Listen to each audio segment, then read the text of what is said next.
History में जो कभी नहीं हुआ वो होने जा रहा है। बीजेपी के अगेंस्ट कांग्रेस और बीजेपी एक साथ आने वाली है। बिल्कुल ठीक सुना आपने, बीजेपी वर्सेस कांग्रेस तो आपने सुना ही होगा, लेकिन BJP versus Congress and BJP ये पहली बार हो रहा है। दरअसल कर्नाटक महाराष्ट्र सीमा विवाद को लेकर कर्नाटक में बीजेपी और कांग्रेस एक साथ आ सकती है। यही तो ब्यूटी है डेमोक्रेसी की। तो क्या है पूरा मामला, बात करेंगे इस वीडियो में। नमस्कार, मेरा नाम स्वर्णा और आप देख रहे हैं अनकट।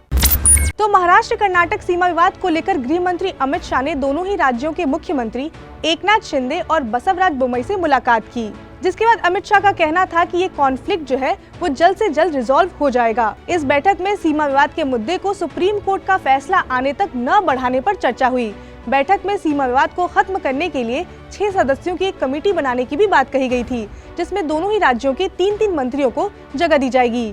बैठक के बाद अमित शाह ने बेलगावी में शांति और कानून व्यवस्था बनाए रखने के लिए एक सीनियर आईपीएस अधिकारी की नियुक्ति की भी बात कही। इसके साथ ही उन्होंने लोगों से भी अपील किया कि वो वहां पे शांति बनाए रखें। इस बैठक के बाद दोनों ही राज्यों के मुख्यमंत्रियों ने सुप्रीम कोर्ट के फैसले का इंतजार करने पर सहमति जताई थी। लेकिन अगर सब कुछ इतना ही आसान होता तो बात ही क्या थी। तो हुआ यूं कि इस मीटिंग के बाद अब ऐसी खबरें आ रही हैं कि कर्नाटक के जो मुख्यमंत्री हैं बसवराज बोम्मई, वो जल्द ही एक यूनानिमस रिजोल्यूशन दोनों ही हाउस के लिए ला सकते हैं। और इस बात की जानकारी उन्होंने खुद बेलगावी में जो विंटर सेशन चल रहा है उसमें दिया।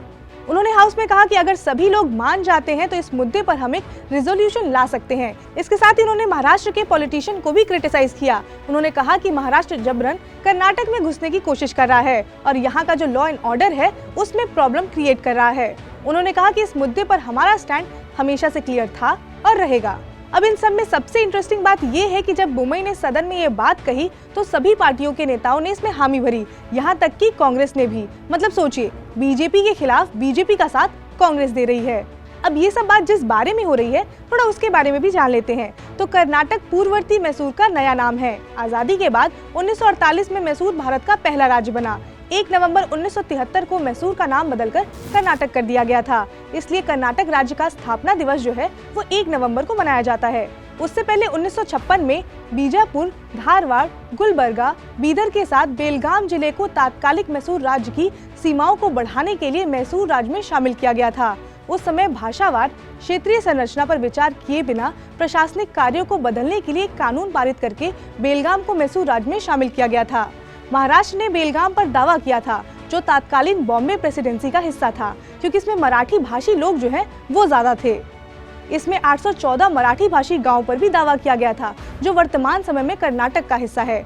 इस फैसले का सीमावर्ती इलाकों में कड़ा विरोध हुआ और तभी से सीमा मुद्दे को लेकर मराठी भाषी लोगों का संघर्ष शुरू हुआ।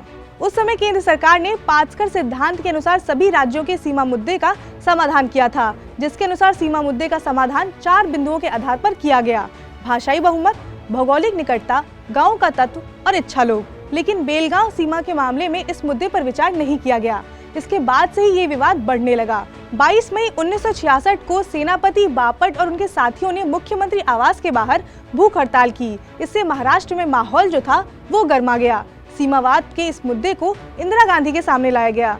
सेनापति बापट की भूख हड़ताल का संज्ञान लेते हुए तात्कालिक केंद्र सरकार ने पूर्व न्यायमूर्ति महाजन की अध्यक्षता में एक सदस्यीय आयोग की नियुक्ति भी की। तो विवाद यह है कि महाराष्ट्र बेलगावी पर अपना दावा करता है और कर्नाटक भाषाई आधार पर राज्यों के गठन और 1967 की महाजन आयोग की रिपोर्ट को मानता है, जिस वजह से पूरा का पूरा कॉन्फ्लिक्ट जो है वो और बढ़ते जा रहा है। तो अब देखना ही होगा कि ये जो पूरा का पूरा कॉन्फ्लिक्ट है उसका सोल्यूशन क्या निकलता है। खैर, जो भी होगा हम आपको अपडेट देते रहेंगे। जुड़े रहिए अनकट के साथ।